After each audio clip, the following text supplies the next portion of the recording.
ఈరోజు మనం మాట్లాడుకునే టాపిక్ మన దేశం అంటే మన భారతదేశంలో పుట్టిన మనకు బానిసత్వం ఎప్పటికీ పోదా అనే విషయం గురించి మాట్లాడదాం. ఏంట్రా వీడు మనకు స్వాతంత్రం వచ్చి 78 సంవత్సరాలు అవుతుంటే ఇంకా బానిసత్వం పోలేదు అంటున్నాను అనుకున్నారా? అక్కడికి వస్తున్నా, కాసేపు ఆగండి. బ్రిటిష్ వారు మన దేశాన్ని సుమారు 200 సంవత్సరాలు పరిపాలించి మనకు రోడ్లు వేయించారు, రైలు మార్గం వేయించారు, పంట కాలువలు తవ్వించారు, కొన్ని డ్యాములు కట్టారు, కొన్ని భవనాలు నిర్మించారు, కొన్ని పోర్టులను నిర్మించారు అని గొప్పగా చరిత్ర పుస్తకాలు చదువుకున్నాం.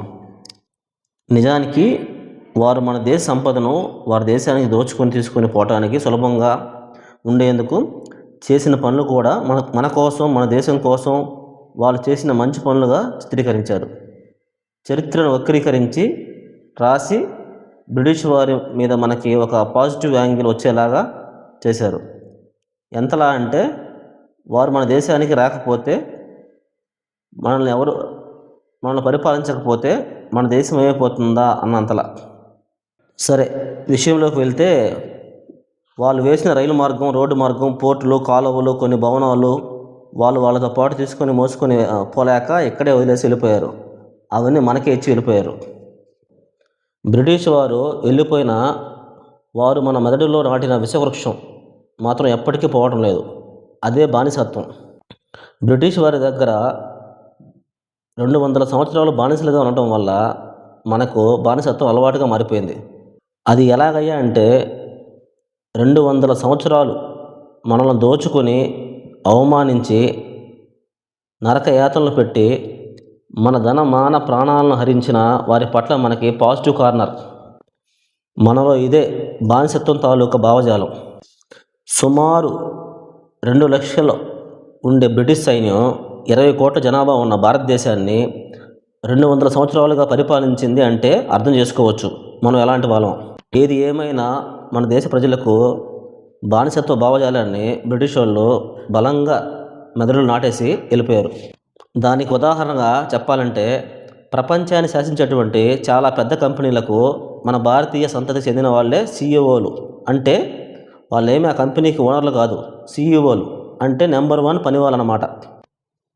కానీ మనం మాత్రం గూగుల్ సీఈఓ మావోడే సుందర్ పిచై, మైక్రోసాఫ్ట్ సీఈఓ మావోడే సత్యనాదెల్లా, యూట్యూబ్ సీఈఓ మావోడే నీల్ మోహన్, ఐబిఎం సీఈఓ మావోడే Arvind Krishna, World Bank Group Mastercard CEO మావోడే Ajay Banga, Novartis pharmaceutical CEO మావోడే Vasanth Narasimhan, Cognizant IT company CEO మావోడే రవికుమార్.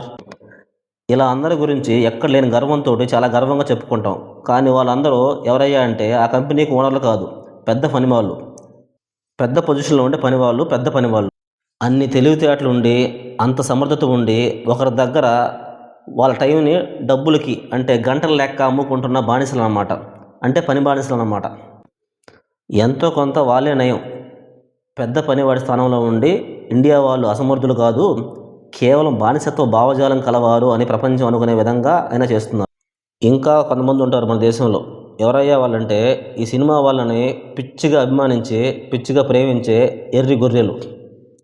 వీరి పని ఏంటయ్యా అంటే బ్రతుకు తెరువు కోసం ముఖానికి రంగు పులుముకొని, రంగురంగుల గుడ్డలు వేసుకొని, తయ్యి తక్కలాడే కెమెరా ముందు నటించి తెర మీద కనపడే మనలాంటి సాదాసీదా మనుషులను ఆరాధనా భావంతో పిచ్చిగా అభిమానించి, వారికి ఎక్కడ కూటికి లేకుండా పోతుందేమో అనే భయంతో వీడికి కూటికి లేకపోయినా వేల రూపాయలు వెచ్చించి సినిమా టికెట్లు కొని, బ్యానర్లు కట్టి, కటౌట్లు కట్టి, ఇంట బయట చివరికి సోషల్ మీడియాలో కూడా ఎవడో వీడి ముఖం కూడా తెలియని వాడి కోసం సాటి వాడితో గొడవలు పెట్టుకుంటూ పంచాయతీలు చేసుకుంటూ ఉంటాడు. ఆ సినిమా వాళ్ళేమో మేము ఈ గ్రహానికి చెందిన వాళ్ళం కాదు, మేము గ్రహాంతర వాసులము, మేము దైవలోకం నుంచి ఇప్పుడే భూమి మీదకి అడుగు పెట్టాము అన్నంత బిల్డప్గా బతికేస్తూ ఉంటారు అన్నమాట సొసైటీలో. వాళ్ళకి అలాంటి పిచ్చి ఆలోచన కల్పించేది ఇలాంటి పిచ్చి జనాలే అన్నమాట. సినిమా అభిమానులు, సినిమా పిచ్చోళ్ళు అంటలా వాళ్ళు. వీళ్ళు ఎలాంటి వాళ్ళు అంటే సినిమా వాళ్ళ మీద అభిమానం కోసం వీడు ఆ రోజు పని ఉన్నా సరే పని మానేసి ఫస్ట్ షో చూడాల్సిందే, లేకపోతే ఆయనకి నిద్ర పట్టదు. దానికి ₹1000 ఖర్చు పెట్టేస్తారనమాట. ఫ్యాన్ షో అని, ఆ షో అని, ఈ షో అని, మార్నింగ్ షో అని. ఖర్చు పెట్టేసి ఖచ్చితంగా సినిమా చూడాల్సిందే అనమాట. ఆ సినిమా బాగుంటే సంతోషంగా మళ్ళీ పార్టీ అని చెప్పి, బాగా లేకపోతే బాధతో ఇంకొంచెం డబ్బులు కానిగుతారు అనమాట. ఇంట్లో గురించి మర్చిపోయి ఆ రోజు జోబీలో ఉండలు మొత్తం కాజేసుకొని ఆ ఇంటికి బతుడు. నెక్స్ట్ రోజు పొద్దున్న నిద్ర లేచి ఎంత డబ్బులు ఖర్చు పెట్టానా అని బాధపడుతూ ఉంటాడు. ఇది ఆ సినిమా పిచ్చోళ్ళ భాగవతం. వాళ్ళ సినిమా పిచ్చోళ్ళు అంటకంటే సినిమాకి సంబంధించిన బానిసలు అంటాం మంచిది అనుకుంటా. సినిమా బానిసలు వాళ్ళు. ఇంకా కొంతమంది ఉన్నారు రాజకీయ బానిసలు. మా పార్టీ వైఎస్ఆర్సీపీ మా జగనన్నను ఏమైనా అంటే ఊరుకునేది లేదు. ఎందుకంటే నాకు వాళ్ళ నాన్న అది ఇచ్చాడు, ఇది ఇచ్చాడు, జగనన్న గెలిస్తే అది ఇస్తాడు, ఇది చేస్తాడు, అది చేస్తాడు, నా జీవితాన్ని బాగు చేస్తాడు అని అంటారు. ఇంకొంతమంది ఏమో చంద్రబాబు వస్తే బాగా అభివృద్ధి చేస్తాడు, ఆయనకు బాగా ఎక్స్పీరియన్స్ ఉంది కాబట్టి ఆయన బాగా చేస్తాడని ఇంకొంతమంది. లేదు పవన్ కళ్యాణ్ అయితే మంచిది, ఉన్న డబ్బులు మొత్తం జనాలకు పనిచేస్తాడు కాబట్టి పవన్ కళ్యాణ్ అయితేనే నిజాయితీగా పనిచేసి మన రాష్ట్రాన్ని రూపురేఖలు మార్చేస్తాడని మరికొందరు. వాళ్ళ కోసం వీళ్ళు ఒకరిలో ఒకరు కొట్టుకుంటూ ఆ పార్టీ నాయకులు ఎక్కడ మీటింగ్ పెట్టినా పరుగున పోయి పని మానుకొని అక్కడ ఆకలితో మాడి ఇంటికి తిరిగి వస్తూ ఉంటారు అన్నమాట.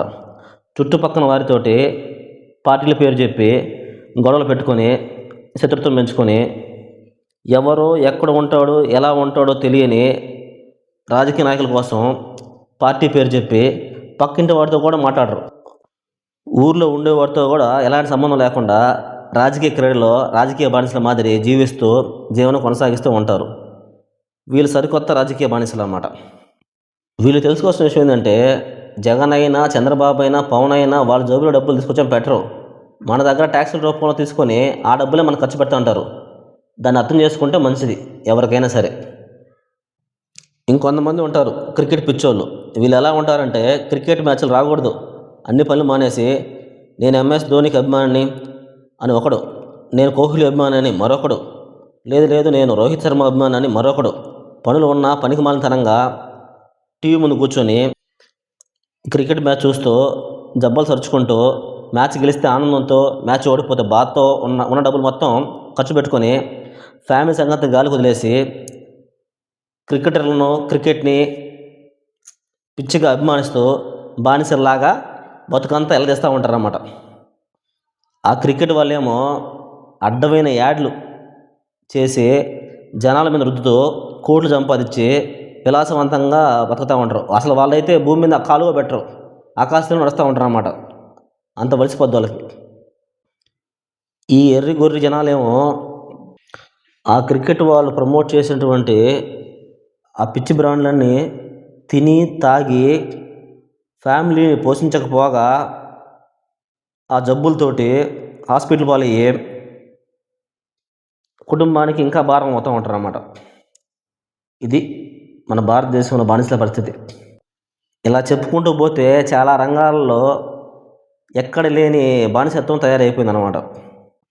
అసలు మనిషిని మనిషిలా చూడకుండా ఏదో దైవాంశ సంభూతుల్లాగా ఈ అభిమానం పేరుతోటి పిచ్చి జనాలు ఈ విధంగా తయారవటం నాకెందుకో అర్థం కాదు. ఇలా మన భారతదేశంలో బానిసత్వం ఎప్పటికీ పోదు.